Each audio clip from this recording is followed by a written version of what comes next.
नमस्कार दोस्तों, गणित शिक्षण वीडियो की अपनी अंतिम क्लास में स्वागत करता हूं। आज अपनी जो है गणित शिक्षण वीडियो की अंतिम क्लास रहेगी। इससे पूर्व की क्लास में हमने सारी टॉपिक पर चर्चा कर ली थी। आज हम बात करेंगे गणित की प्रमुख पाठ्य पुस्तकें, प्रमुख भारतीय तथा विदेशी गणितज्ञ, क्योंकि यहाँ से जो है अब तक एक एक प्रश्न जो है वो पूछा गया है रीट में। उसके बाद हम बात करेंगे पाठ योजना।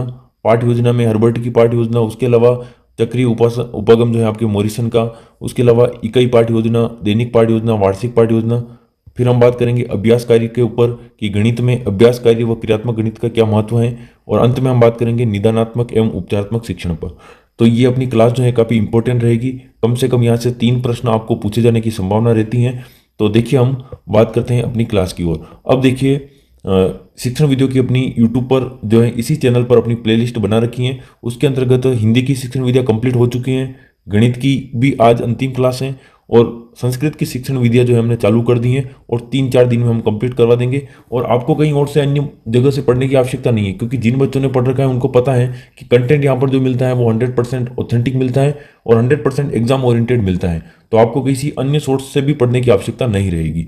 और फ्री टेस्ट जो है ऐप पर हमने उपलब्ध करवा रखे हैं, तो वो अवश्य देवें। तो देखिए, आप गणित शिक्षण वीडियो की अपनी 11 क्लास जो है वो हो चुकी हैं। पहली क्लास में हमने चर्चा की थी गणित की प्रकृति एवं तर्क शक्ति को लेकर।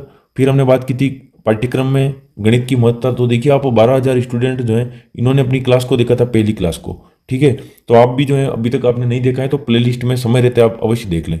फिर है आपके गणित की भाषा। फिर हमने बात की थी सामुदायिक गणित को लेकर। फिर हमने औपचारिक एवं अनौपचारिक विधियों द्वारा जो मूल्यांकन है उसके ऊपर चर्चा की। गणित शिक्षण की समस्या एवं चुनौतियों पर चर्चा की। गणित शिक्षण में त्रुटि विश्लेषण। फिर हमने बात की थी शिक्षण अधिगम से संबंधित पहलुओं पर, जिसमें अपने शिक्षण सहायक सामग्री के ऊपर बात की। और संभवतः यूँ कह सकते हैं कि सारे प्रश्न यहीं से आपको देखने को मिल जाएंगे। गणित शिक्षण विधियों की शिक्षण सहायक सामग्री की ऐसी क्लास पूरी यूट्यूब पर आपने कभी नहीं देखी होगी। बिल्कुल चित्र के साथ, बिल्कुल व्यवस्थित तरीके से कैसे प्रश्न पूछे गए, कहाँ से प्रश्न पूछे गए हैं, सब हमने चर्चा की।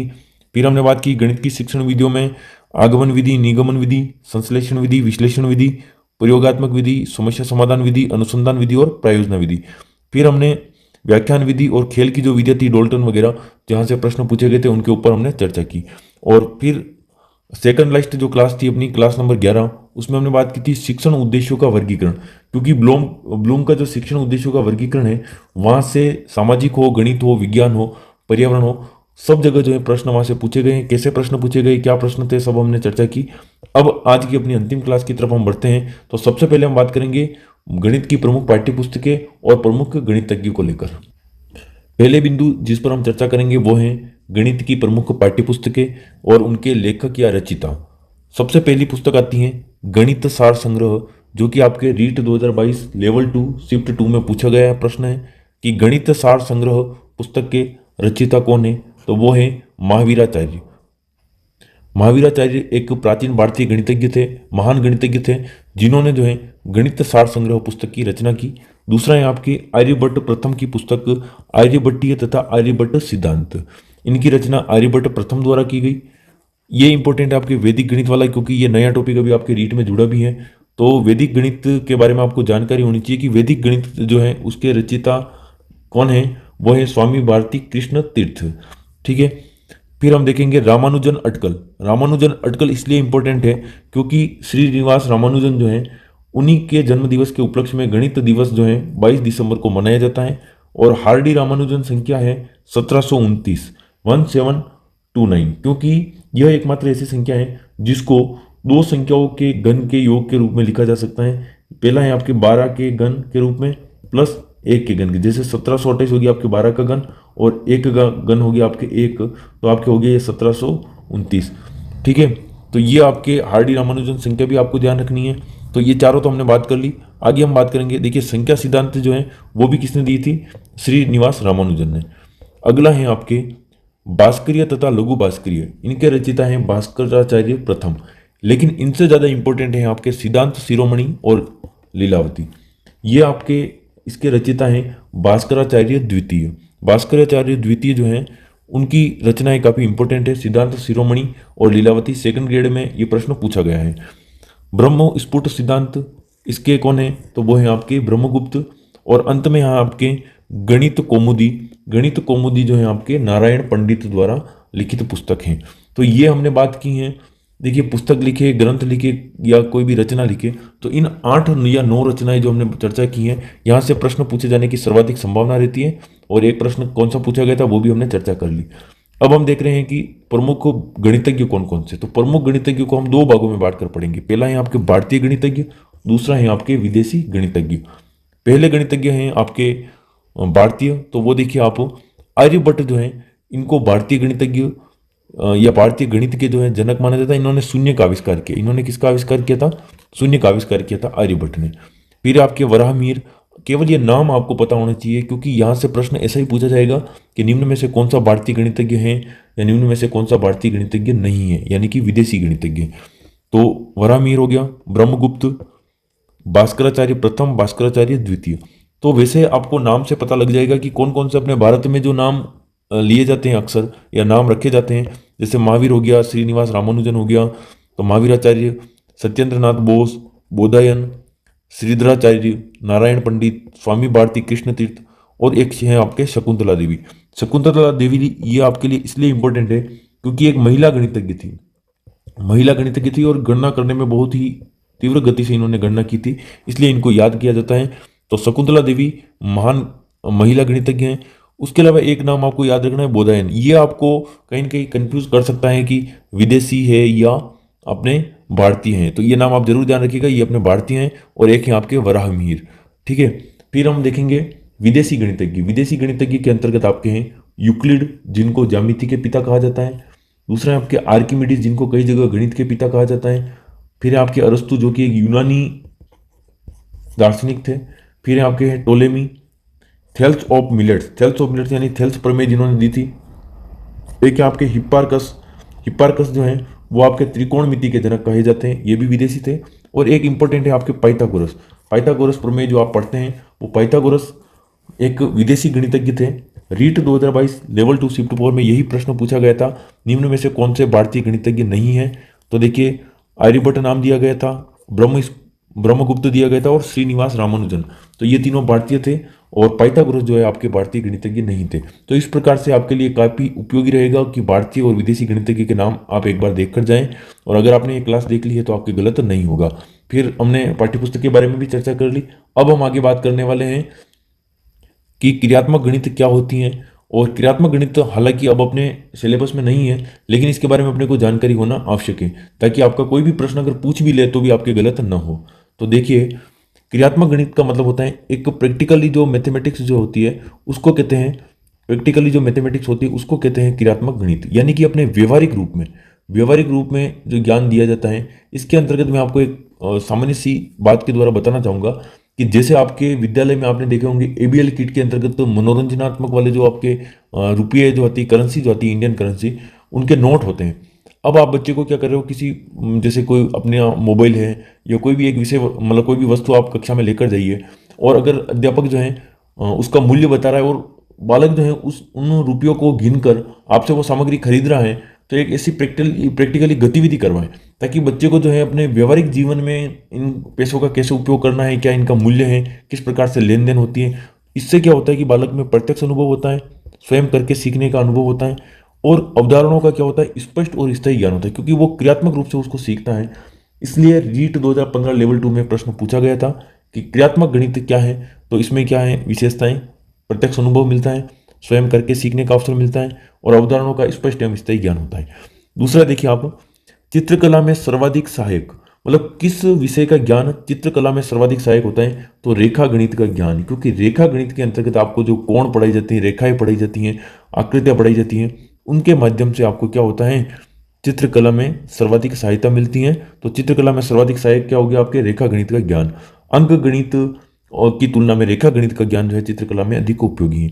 रीट 2022 लेवल 2 शिफ्ट 2 में ये प्रश्न पूछा गया था। अब देखिए, क्रियात्मक गणित को लेकर ही 2 अभ्यास कार्य जो मैंने आपको कहा था, और अपने इस आज की क्लास के अंतर्गत हम अभ्यास कार्य के ऊपर जो चर्चा कर रहे हैं वो केवल इतनी सी है कि आप ध्यान रखिएगा कि छात्र गणितीय गणना में क्या कर सके, गति प्राप्त कर सके, छात्र में गणितीय कौशल का क्या हो सके, गणितीय गणना कौशल का विकास हो सके। इसके लिए अभ्यास कार्य करवाए जाता है, क्योंकि अभ्यास कार्य के माध्यम से छात्र की यूं कह सकते हैं कि अमूर्त चिंतन की जो शक्ति होती है उसमें क्या होती है, बढ़ोतरी होती है, वृद्धि होती है, उसका विकास होता है। बालक मस्तिष्क में जो है, जैसे आपने कहा है कि 12 को 12 से गुणा करने पर क्या होगा, या 12 को 13 से गुणा करने पर क्या आएगा, तो बालक जो है अपने मस्तिष्क में इस प्रकार की जोड़ तोड़ करता है कि वो सही आंसर तक पहुंच पाए। तो ये उसके अलावा लिखित अभ्यास कार्य भी होता है, मौखिक तो होता ही है, उसके अलावा लिखित अभ्यास कार्य के माध्यम से छात्र जो है सवाल को सोल्व करने का प्रयास करता है, क्योंकि अभ्यास कार्य मौखिक भी होता है और लिखित भी होता है। तो इससे क्या है कि उसकी अभ्यास कार्य से तब तक जो है अभ्यास कार्य किया जाता है जब तक कि आप उस विषय में क्या ना हासिल कर लो, निपुणता हासिल ना कर लो। ठीक है, तो छात्र गणितीय गणना में गति प्राप्त कर सके इसलिए कैसा कार्य देना चाहिए, तो अभ्यास कार्य दिया जाना चाहिए। रीट 2012 लेवल 1 और रीट 2021 लेवल 2 में यह प्रश्न पूछा गया है। तो ये हो गया आपके क्रियात्मक गणित और अभ्यास कार्य। अब हम आगे देखेंगे पाठ योजना। तो पाठ योजना में आप देखेंगे, तो देखिए पाठ योजना में हम चर्चा करेंगे कि पाठ्य योजना जो है किसकी देन है, तो गेस्टाल्ट मनोविज्ञान जो है उसकी देन है। गेस्टाल्ट मनोविज्ञान पूर्ण से अंश की ओर जो है समर्थन करता है शिक्षण सूत्र का। तो पाठ्य योजना के अंतर्गत आप ये ध्यान रखिएगा, संस्कृत के अंतर्गत भी ये प्रश्न पूछा गया था कि पाठ्य योजना किसकी देन है, तो गेस्टाल्ट मनोविज्ञान की देन है। अब हम देखेंगे सर्वप्रथम जो है वो कौन सी पाठ्य योजना का निर्माण होता है। सर्वप्रथम होता है आपकी वार्षिक पाठ्य योजना का निर्माण, जिसमें वर्ष भर की जो योजना होती है वो तैयार की जाती है। फिर इकाई जो होती है, इकाई पाठ्य योजना, इकाई पाठ्य योजना होती है आपके अधिगम की संपूर्णता, अधिगम की संपूर्णता, क्योंकि आपके रीड में प्रश्न पूछा गया था कि अधिगम की संपूर्णता किस पाठ्य योजना के अंतर्गत होती है, तो किसके अंतर्गत होती है, इकाई पाठ्य योजना के अंतर्गत अधिगम की संपूर्णता होती है। फिर है आपका दैनिक पाठ्य योजना।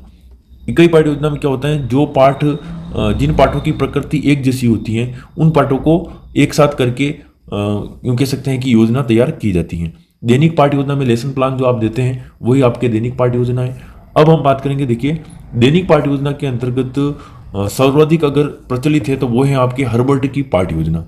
हर्बर्ट की पाठ्य योजना क्या है, हर्बर्ट की पंचपदी है, 5 पद हैं, 5 पद या 5 सोपान है, इसलिए इसको कहा जाता है हर्बर्ट की पंचपदी। हर्बर्ट की पंचपदी के ये 5 पद जो हैं ये क्रम से आपको याद होना आवश्यक है। हिंदी के अंतर्गत भी हमने करवा दिए, संस्कृत के भी अंतर करवा दिए और यहाँ भी हम आपको करवा रहे हैं। तो देखिए पहला है आपके प्रस्तावना। प्रस्तावना एक काफी इंपॉर्टेंट है क्योंकि इसमें नए प्रकरण के प्रति ध्यान आकर्षित किया जाता है। जो नया बिंदु आप, नया टॉपिक आप पढ़ाना चाह रहे हैं उस टॉपिक के लिए बच्चों का ध्यान आकर्षित किया जाता है, मतलब नवीन टॉपिक के लिए उनको तैयार किया जाता है। इसके अंतर्गत ज्ञात से अज्ञात शिक्षण सूत्र का पालन किया जाता है, मतलब बच्चे के पूर्व ज्ञान को नवीन ज्ञान से जोड़कर पढ़ाया जाता है। ये आपके रीट 2017 लेवल 1 में पूछा गया प्रश्न है। प्रस्तावना प्रश्न आपने भी पूछे थे और इसका अंतिम प्रश्न जो होता है प्रस्तावना का, वो क्या होता है, समस्यात्मक होता है। कैसा होता है, समस्यात्मक होता है। और इसी के बाद आप उद्देश्य कथन के साथ अपनी जो टॉपिक होता है उसके बारे में बात करते हैं कि अच्छा बच्चों आज हम जो है इसके बारे में पढ़ेंगे। अब दूसरा है आपके विषयोपस्थानम या प्रस्तुतिकरण, यानी कि विषय की स्थापना या प्रस्तुतिकरण किया जाता है। प्रस्तुतिकरण में आपने देखा होगा, आपने जो भी 2 या 3 बिंदु तैयार किए हैं उन बिंदुओं को क्या किया जाता है, बच्चों के सामने विषय वस्तु को रखा जाता है। अगला है आपके तुलना, फिर आपके हैं सामान्यीकरण और अंत में क्या है आपके प्रयोग, यानी कि प्रस्तावना, विषयोपस्थानम या प्रस्तुतिकरण, तुलना, सामान्यीकरण और प्रयोग। अब ये 5 चरण आपको याद होने चाहिए। इसका क्रम भी पूछा जा सकता है और ये भी पूछा जा सकता है कि निम्न में से कौन सा हर्बर्ट की पंचपदी का पद है या नहीं है। ठीक है, तो ये आपके यहाँ से कंप्लीट होना चाहिए। ज़्यादा डिटेल्स अगर आप देखना चाहते हैं तो हिंदी की शिक्षण वीडियो के अंतर्गत उपगम करवा रखे, वहाँ से आप देख लीजिए, लेकिन गणित की शिक्षण वीडियो के लिए मेरे हिसाब से ये आपके लिए काफ़ी है। फिर आपके चक्रीय उपगम, चक्रीय उपगम जो है वो किसने दिया था, आपके मॉरिसन ने दिया था। और मॉरिसन ने दिया था इकाई उपगम। इकाई की अवधारणा किसने दी थी, इकाई की अवधारणा दी थी आपके मॉरिसन ने। किसने दी थी, मॉरिसन ने। ठीक है, अब आप देखेंगे अगला है आपके मूल्यांकन उपगम। तो मूल्यांकन उपगम किसने दिया था, ब्लूम ने दिया था, जिसके अंतर्गत ब्लूम ने त्रिपक्षीय बताया था। ये आपके सूक्ष्म शिक्षण उपगम जिसको कहते हैं माइक्रो टीचिंग। माइक्रो टीचिंग में ये ध्यान रखिएगा, एक समय में केवल एक कौशल का विकास, एक समय में केवल एक कौशल का विकास किया जाता है। और दूसरा है, आप ये ध्यान रखिएगा, सूक्ष्म शिक्षण माइक्रो टीचिंग में 36 मिनट का चक्र होता है और वो चक्र जो है हमने हिंदी की शिक्षण वीडियो के अंतर्गत कंप्लीट पढ़ा रखा है, आप वहां से डिटेल में देख सकते हैं। तो यहाँ पर ये केवल आपको नाम एलन तथा एचिसन ने दिया था, ये आप ध्यान रखिएगा। तो इस प्रकार से अपने गणित की शिक्षण विधियां जो है वो कंप्लीट हो चुकी हैं। गणित की शिक्षण वीडियो के अंतर्गत हमने बताया था कि मूल्यांकन जो है आपको कहाँ से पढ़ना है। हमने अलग से प्लेलिस्ट बना रखी है हिंदी की, उसमें मूल्यांकन की सीरियल से क्लासें हैं, वो सारी क्लासें आपको मूल्यांकन के लिए देखनी है। शिक्षण अधिगम सामग्री में गणित की शिक्षण अधिगम सामग्री जो है वो हमने अलग से करवा दी है गणित की शिक्षण वीडियो के अंतर्गत। लेकिन जो सामान्य शिक्षण विधियां शिक्षण सामग्री है, जैसे कि आपके हो गया श्रव्य सामग्री, दृश्य सामग्री और दृश्य श्रव्य सामग्री, प्रक्षेपी, अप्रक्षेपी, एडगर डेल का अनुभव शंकु, ये सब हमने हिंदी की शिक्षण वीडियो के अंतर्गत करवा दिया। मैंने आपको पहले ही बताया था कि जिसने हमारी हिंदी की शिक्षण वीडियो की कंप्लीट क्लासेस देख ली है, उसकी अन्य विषय की शिक्षण विधियां काफी हद तक जो है वो कंप्लीट हो चुकी। अब इसका जो अंतिम टॉपिक है आपके, वो कौन सा है आपके ऑफिशियल सिलेबस के अनुसार, निदानात्मक एवं उपचारात्मक शिक्षण। तो ये आप हिंदी शिक्षण वीडियो की अंतिम क्लास, हिंदी शिक्षण वीडियो की अंतिम क्लास आप देख लीजिएगा, वो है निदानात्मक एवं उपचारात्मक शिक्षण। उसके अंतर्गत हमने कंप्लीट बात की थी कि किस किस विषय में और कैसे कैसे प्रश्न पूछे गए, यहाँ तक कि गणित में कैसे प्रश्न पूछे गए, वो भी हमने वहां पर चर्चा कर ली है। तो अलग से बार बार किसी बिंदु को पढ़ाने का कोई औचित्य नहीं रहेगा, आप वहां से क्लास देखकर उस टॉपिक को तैयार कर लीजिएगा। तो देखिए, गणित की शिक्षण वीडियो की हमारी तरफ से ये कंप्लीट क्लासें हो चुकी हैं। एक अंतिम प्रश्न जो है मैं आपको यहाँ पर बताना चाहूंगा कि जो आपके प्रमेय होती है, वो गणित में प्रमेय क्या होती है। प्रमेय एक तथ्य होता है जो अपने आप में क्या होता है, स्वयं सिद्ध होता है। क्या होता है? स्वयं सिद्ध जो होता है वो आपके क्या कहलाता है? प्रमेय। स्वयं सिद्ध कथन जो होता है वही आपके क्या कहलाता है? प्रमेय कहलाता है। तो ये हमने गणित की शिक्षण विधियां कंप्लीट कर ली है। आप कमेंट बॉक्स में कमेंट करके जरूर बताएं कि किस किस ने हमारी क्लासें पूरी ली, आपको क्लासें कैसी लगी। और संस्कृत की क्लासें जो है अपनी चल ही रही है। ऐप के अंदर हम 300 अति महत्वपूर्ण प्रश्न कल ही उपलब्ध करवा देंगे। उन प्रश्नों को आप बार बार अटेम्प्ट करें और फिर आपके जो है गणित की शिक्षण विधियों का कोई भी प्रश्न गलत नहीं होगा। इस प्रकार से हमने देखिए हिंदी की शिक्षण विधि आपको कंप्लीट करवा दी थी। हिंदी की कंप्लीट करवाने के बाद हमने गणित की करवा दी है ये, और उसके बाद हम संस्कृत की चालू कर दी और वो भी कंप्लीट हम करवा देंगे। और उसके तो हमने आपको बता रखा है संस्कृत के 1000 प्रश्न हमने ऐप के ऊपर डाल रखे हैं। टॉपिक वाइज है, विगत भी है, संभावित भी है। आप वहां से कर ले। अगर क्लासें पूरी नहीं भी देख पाए आप, तो वहां से एक भी प्रश्न बाहर नहीं जाएगा। अब हम आगे की जो क्लास लेकर आएंगे वो आपकी संस्कृत की क्लास होगी। फिर भी आपके कोई डाउट हो तो आप कमेंट बॉक्स में कमेंट कर सकते हैं। आपकी कोई भी डिमांड हो तो आप रख सकते हैं। अगर हम इस बचे हुए समय में पूरा कर पाए तो अवश्य पूरा करने का प्रयास करेंगे। और फिर हम मिलते हैं आपके रिजल्ट के समय। आपका पेपर कैसा हुआ उसके ऊपर भी हम चर्चा करेंगे। हम ऑथेंटिक आंसर की भी आपके लिए लेकर आएंगे। तो आप लगातार जुड़े रहें और ऐप के अंदर जो भी नोटिफिकेशन या इंपॉर्टेंट जानकारी आपको मिलती रहे, आप उससे अपडेट रहें। तो मिलते हैं नेक्स्ट क्लास में किसी अन्य विषय के साथ। तब तक के लिए जय हिंद, जय भारत।